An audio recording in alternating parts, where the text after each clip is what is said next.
Miércoles 13 de enero de 2021. Tres mensajes del Evangelio de hoy, tomado del Evangelio de San Marcos, capítulo 1, versículos del 29 al 39.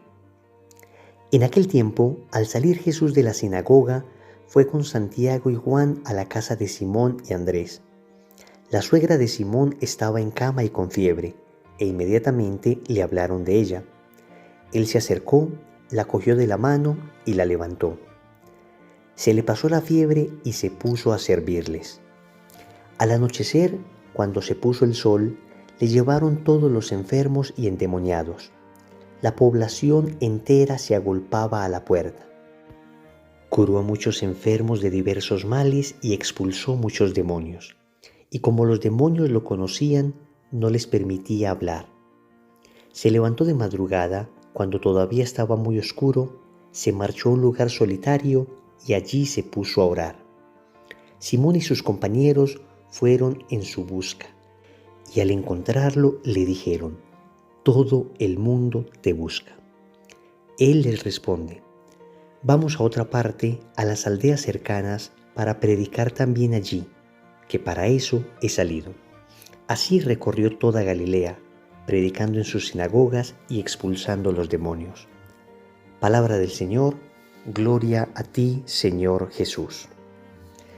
El Evangelio nos regala hoy el famoso pasaje de la curación de la suegra de Simón Pedro. Y vamos a reflexionar tres mensajes de este Evangelio. Primero, se le pasó la fiebre y se puso a servirles. Segundo, Jesús el orante. Tercero, todo el mundo te busca. Vamos con el primer punto. Se le pasó la fiebre y se puso a servirles.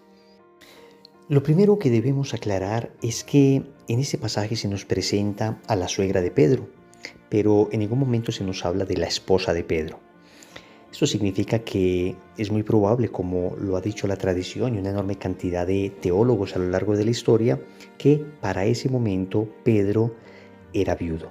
Y al ser viudo, tenía toda la disponibilidad para el servicio del reino. Luego, tenemos que decir que lo que sucede con la suegra de Pedro debe ser lo que pasa en el corazón de cada persona que se encuentra con el Señor.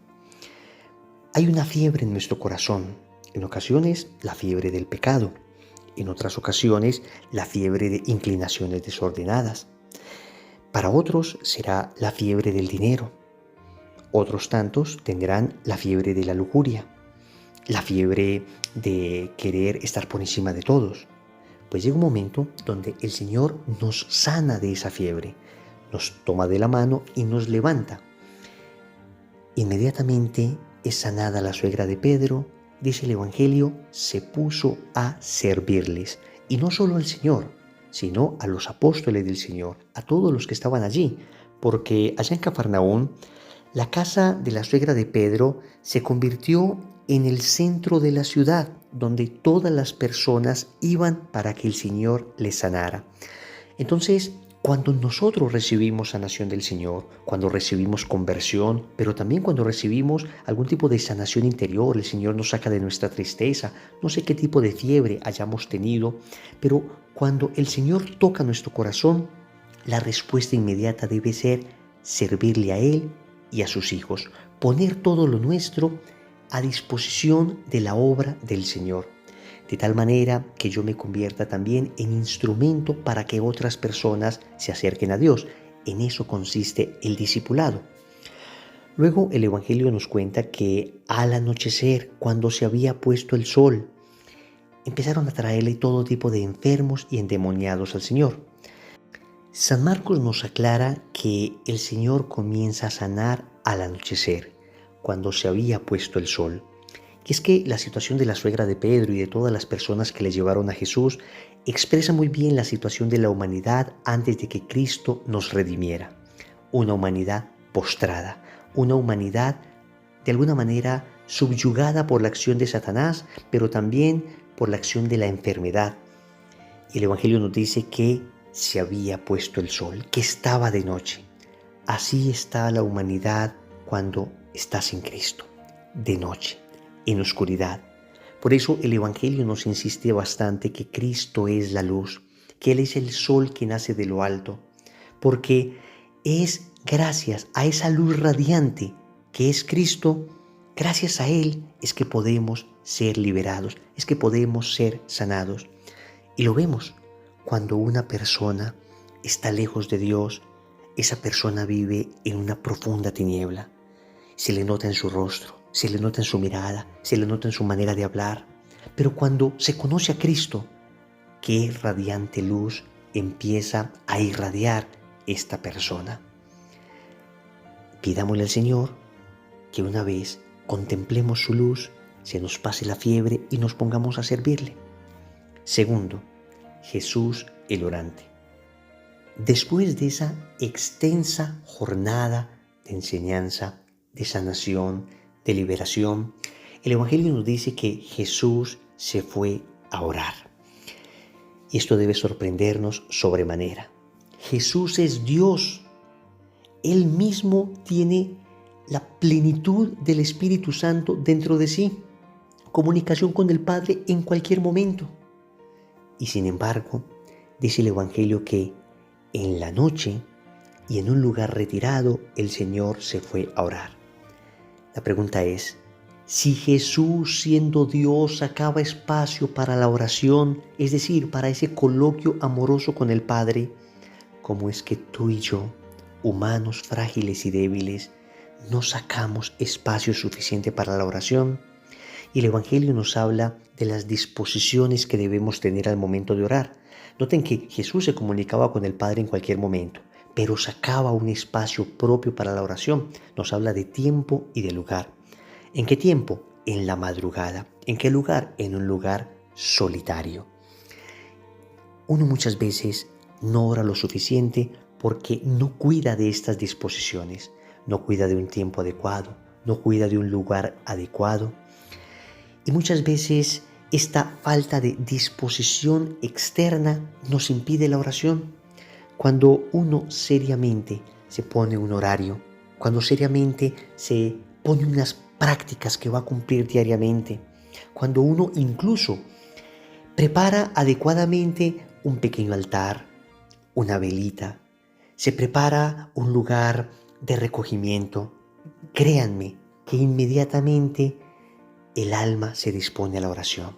Jesús el orante nos enseña a orar, pero también hay una enseñanza que podemos sacar de acá y es que el Señor se va a orar cuando es de noche y esa noche puede significar también la oscuridad del alma.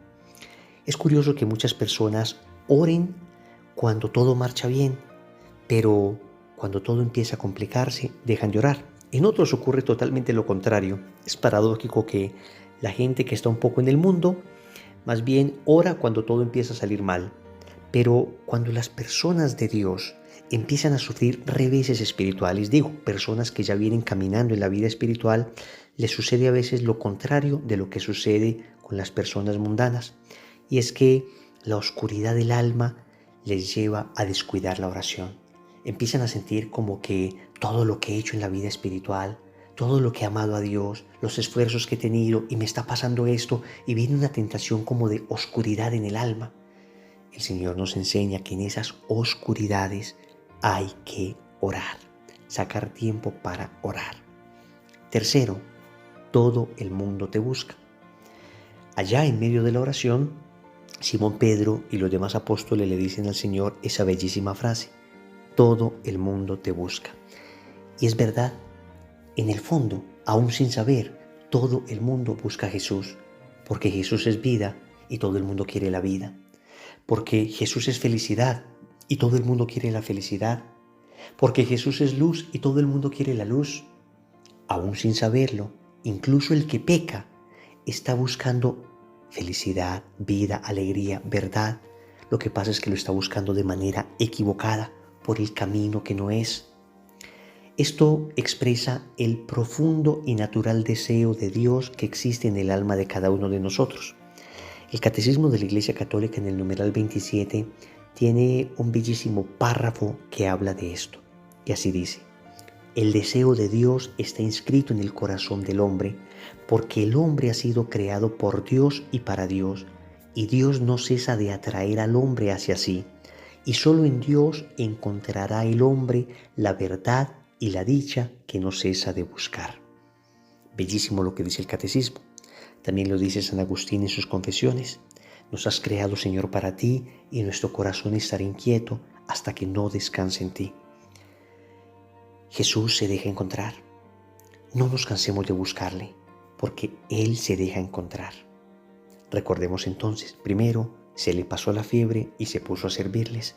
Segundo, Jesús el orante. Tercero, todo el mundo te busca.